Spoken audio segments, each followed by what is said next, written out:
NASA's next Mars rover is in development and has an ambitious mission. Decades of Mars research from previous spacecraft have shown the planet not only had water in the ancient past, but had environments that could have supported life. Mars is our neighboring planet and in many ways the most similar to us, and certainly in its history. And the question whether ancient life was there is still the question that keeps us up at night. Mars 2020 has two new objectives: to specifically seek the signs of life and then sample materials and prepare a cache that could be returned to Earth by a future mission. Mars 2020 is really the essential first part of a sample return mission. So it actually looks at the environment of these samples and then collects them and stores them. Afterwards, we will of course go and bring these samples back. So Mars 2020 is the first half of a return trip. The Mars 2020 mission, to the maximum extent possible, follows the Mars Science Laboratory Curiosity mission. We're going to use very similar rocket, very similar cruise stage, very similar entry, descent, and landing.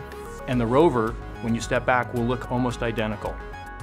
Not only were a lot of designs already developed for the most part, but we're also using a lot of spare hardware that we had from MSL or Curiosity for Mars 2020.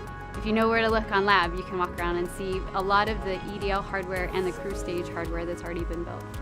And this is really important for understanding why this mission makes sense. We have to do relatively little in the way of new development. And this saves money, it saves risk, it saves time. It's the right way to pursue this kind of mission. Mars 2020 also features new technologies for entry, descent, and landing, allowing it to target a smaller landing zone and even divert from known risks in the area.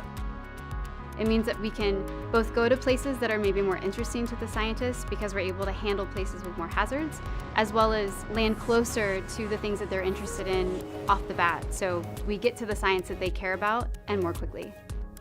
The three key sites that we are considering right now share one thing in common. They are all environments that might have been habitable in the very distant past. One of them is the floor of an ancient lake. Another is a hot spring. And the third one is a site where hot water interacted with rocks in the shallow subsurface. We have instruments on board which are expressly designed to seek evidence of ancient life, what we call biosignatures.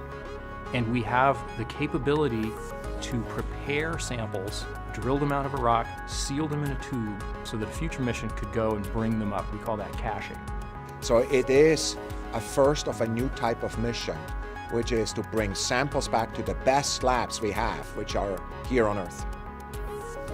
Mars 2020 is a pivotal mission in our search for life that could finally answer the age-old question, are we alone?